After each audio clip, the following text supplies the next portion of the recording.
Let's go back to when you first took up your job in 2013, job you just left at the end of last year. Cyber was still a fringe area of our security.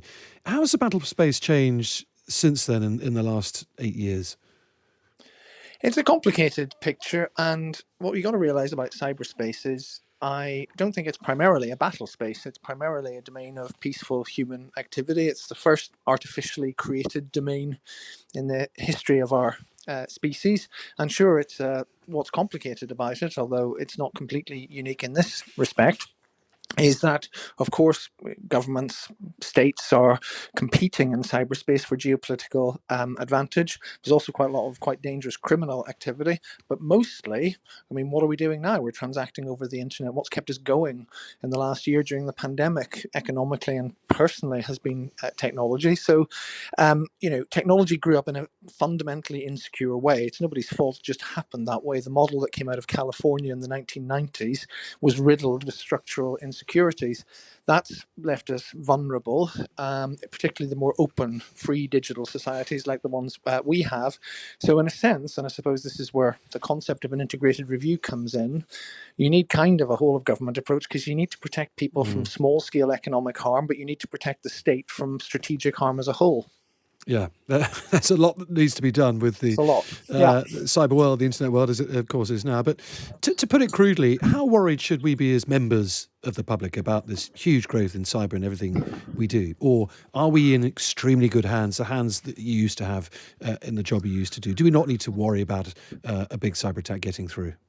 We're in our own hands, Tom.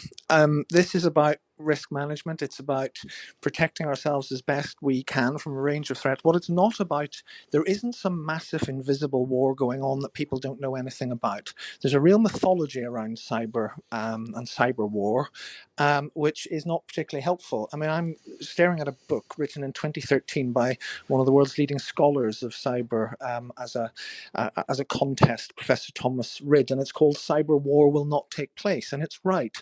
Cyber is about pernicious harms in what some people call the grey zone. It's unlikely to spill over into, there's not going to be a cyber war absent wider war. It may be it will be a part of future conflict, but there isn't some invisible digital battlefield where we're all of a sudden going to be completely overpowered by an overwhelming cyber attack. There are a bunch of small harms around espionage, around data loss, around losing strategic advantage. Look what's happened in the US in the last 3 months. One major hack by Russia, which compromised a lot of the American government and has weakened the US in respect of Russia in terms of knowledge and espionage and all of that. The other has left American business very vulnerable to attacks thanks to China. So it's about economic harm, it's about social harm, it's about competitive disadvantage. We're not, I don't think it's helpful to think about what some people call cybergeddon. That's highly unlikely to happen. This is a threat to our prosperity, or a threat to freedom of speech, or a threat to a way of life, but it's not that sort of catastrophic threat. That's not how cyber operations work. Well, that in itself is reassuring, I'm sure. The threat is obviously very much still there in all the other areas you just mentioned. Yeah.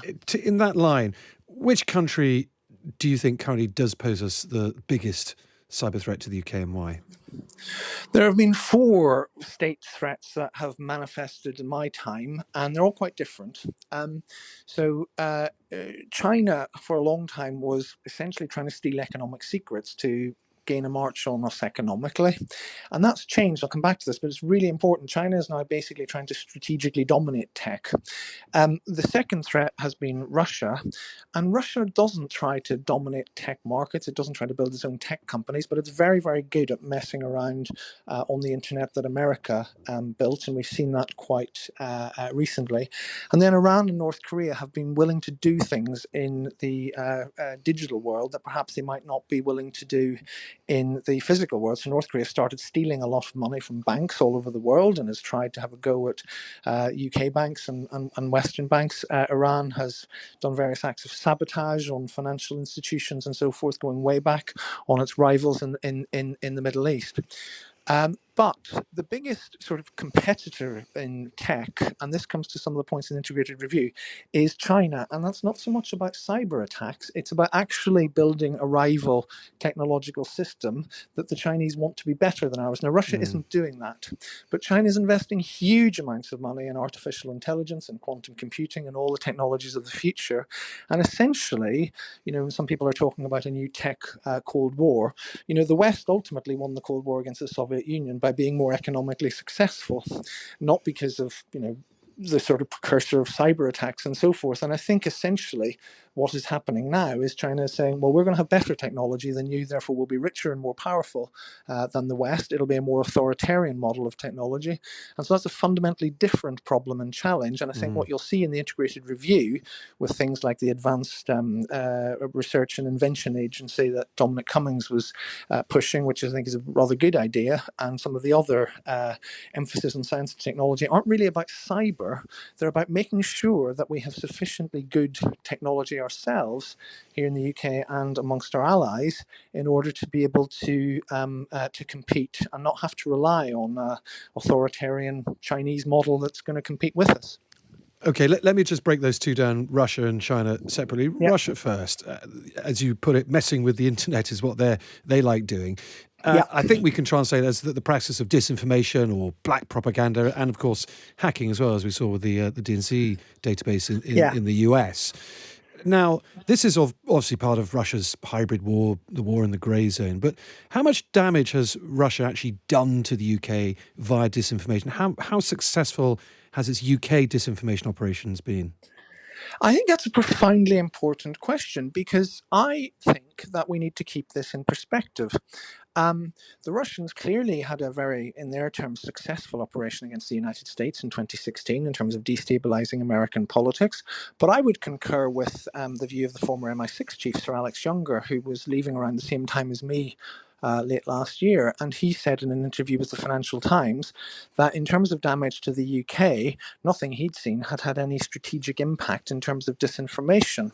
Now, there were cyber intrusions that I was very concerned about, pre-positioning on energy networks, on banking and telecoms networks and so forth. There was large-scale espionage. But the disinformation stuff, I think you don't want to do the Russians' job for them by saying that Russia has divided our society, has successfully interfered with our politics. I think there's a really important distinction between intent and impact. Now, Russia has intent. Of course, it will try and destabilize Western politics, and sometimes it succeeds. But I think, it is hard for me to think of a single instance where a Russian intervention had transformative impact on British politics. So let's not sort of concede the ground. Unless we have to. And then I think what's also important about this, when you think it through, is this isn't really cyber war. We do need to build up our defences. We need to protect our digital environment. We need to do, as we did after Salisbury, have strong alliances and have a strong suite of measures. But very few of those will be cyber measures. I mean, we're not going to attack Russian civilians through cyber activity ourselves because they've done some disinformation. That's not who we are. That would be disproportionate. I don't think it would command popular support, and I don't see what it would achieve.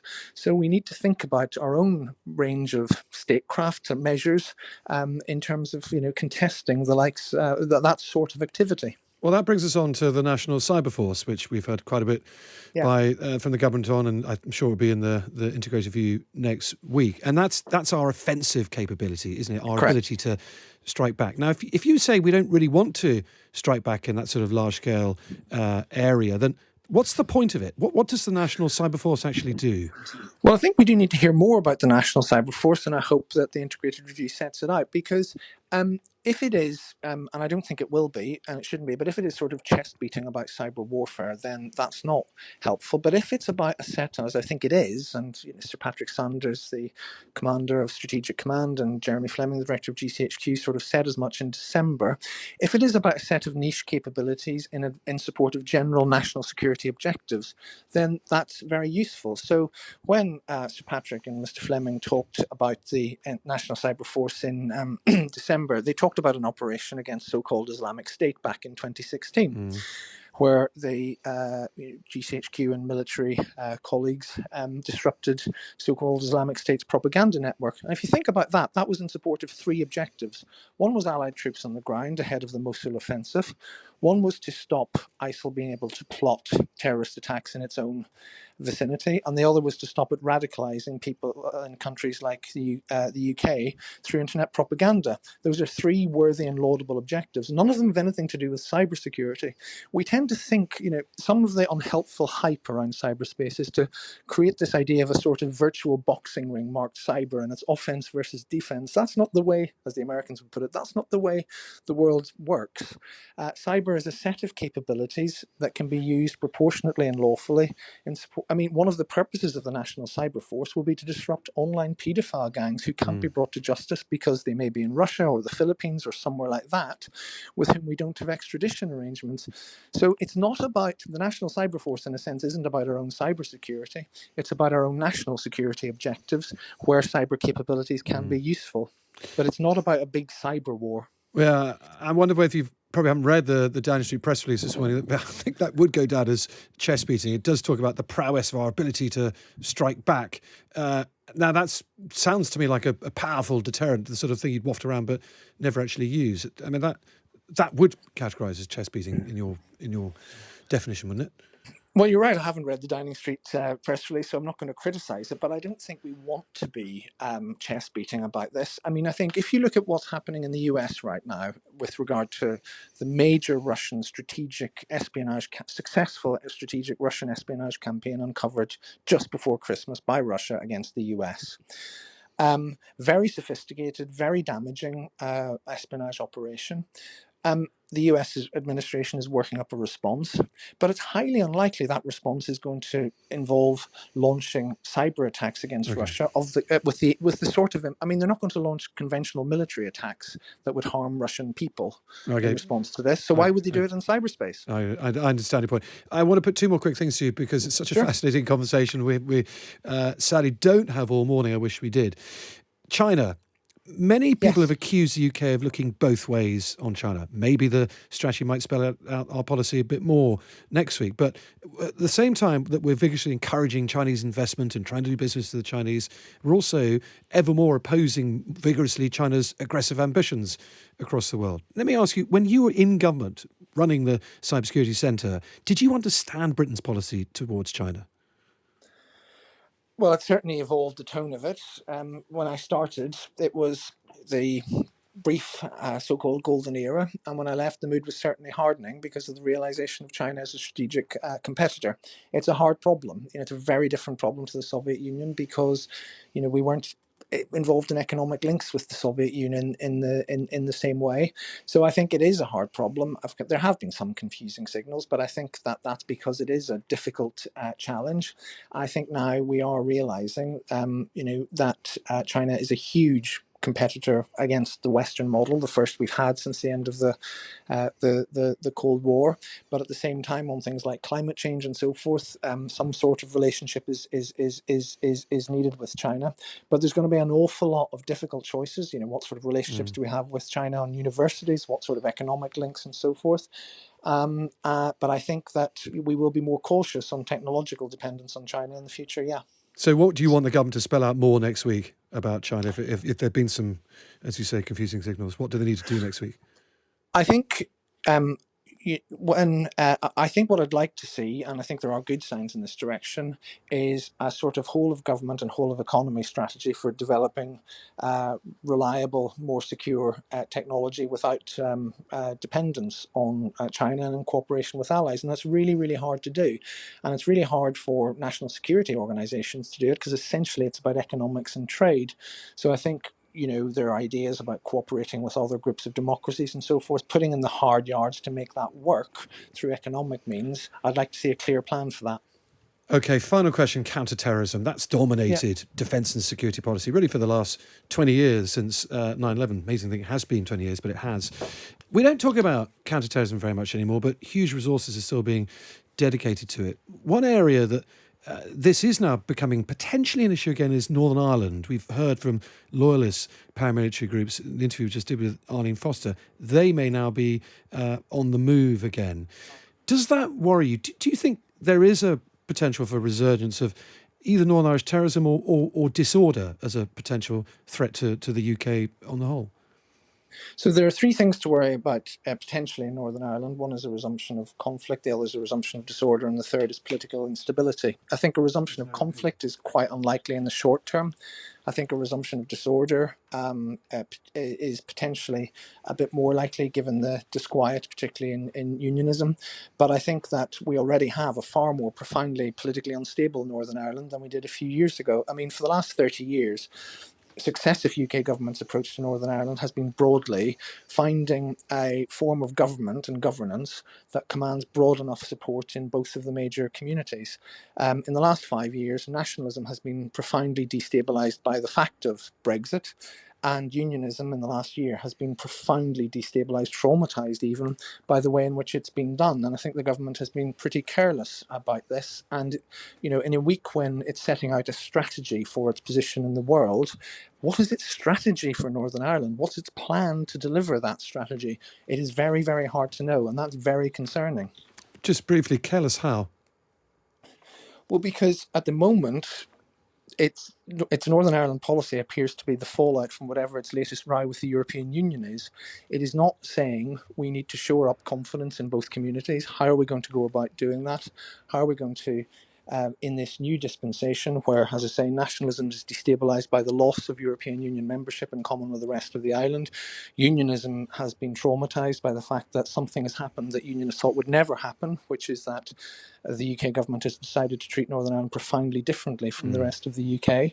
And it doesn't seem to have a plan, it doesn't seem to have a strategy with either community or for Northern Ireland as a whole about how it's going to rectify that situation. It just keeps saying that, first of all, that Brexit wouldn't have that sort of impact, whereas clearly it has. Secondly, that the Irish Sea border wouldn't have that sort of impact, and clearly it has. So it needs to pay a lot more attention to this problem before things get any worse.